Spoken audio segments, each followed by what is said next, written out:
Apologies for that, guys. I ran out of storage. Wow, this is the man.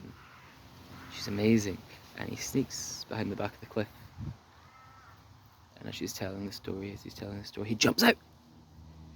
And all the seals run away, and he grabs a wee pup seal. Let him go, says the beautiful woman. No, he says, for I have caught one of your own,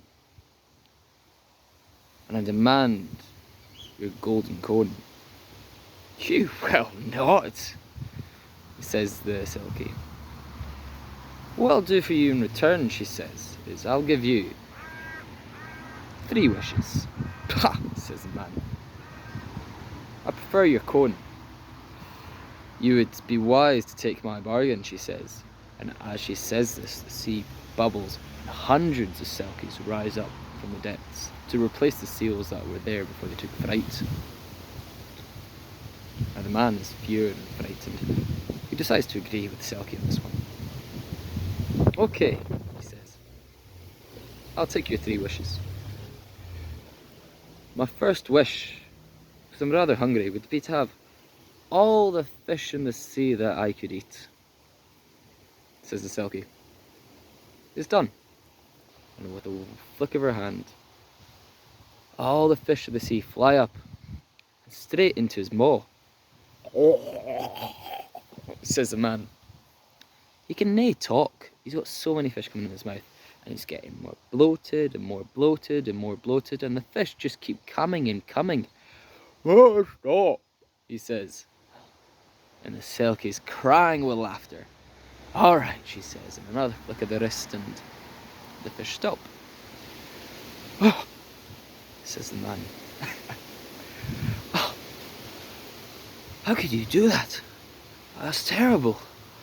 Oh, for my second wish, oh, I wish to sing like you. So be it, says the Selkie. And with a flick of her wrist, he gives him the power to sing as she. And he can sing so beautifully. And he sings of the hills and of the sky, of the sea and the wind, of wee boats crossing the water and how they disappear amongst the storms. He sings of his loved ones and his lover. But he can't stop singing. Suddenly he's singing about tying his shoelaces, and how he's a bit thirsty from all the singing, and how terrible fish actually taste. Make it stop, he says, or sings. What was that? Says the Selkie. Please make it stop. Sorry, sir, I can't understand you, says the Selkie. Oh, for the love of God, make it stop.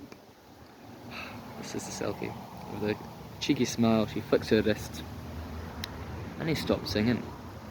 Whew, says the man. I didn't know how you can do that all day. What would be your third wish? Says the Selkie. Says the man. And he looks to the Selkie. The most beautiful woman he's ever seen.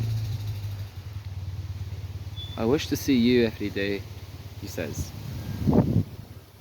And with this, the Selkie smiles a broad smile. So be it. And with a flick of her hand, she turns him into rock. And for the next 7 years, every day, she would go to the rock and sit atop it and comb her long black hair. And after 7 years, she decided the man had had quite enough. And on her last visit, she gave him a kissy chick. Excuse me. A cheeky kiss. Apparently it's too cheeky for me. And he turned back into a man. And he ran away really fast. As I expect he would. And that's the story of the Selkie from Skye. Which I often think of when I'm here.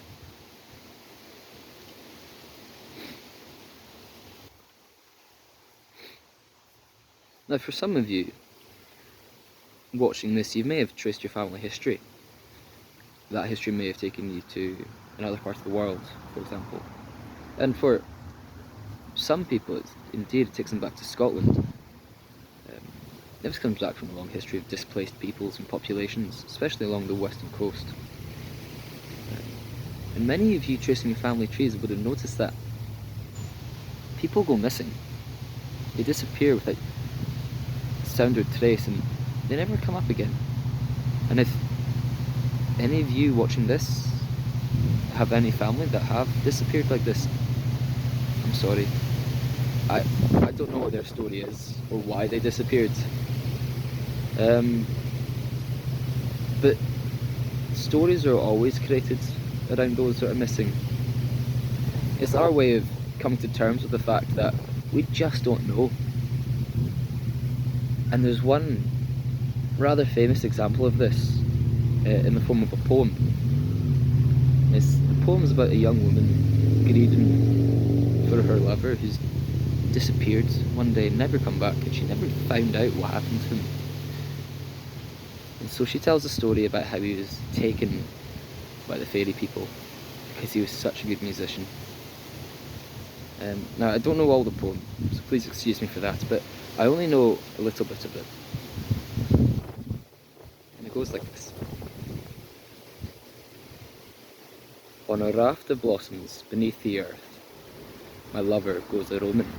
He won't come home, though I pray, from dawn until the gloaming. The she desired his piper's heart, and lured him from my keeping.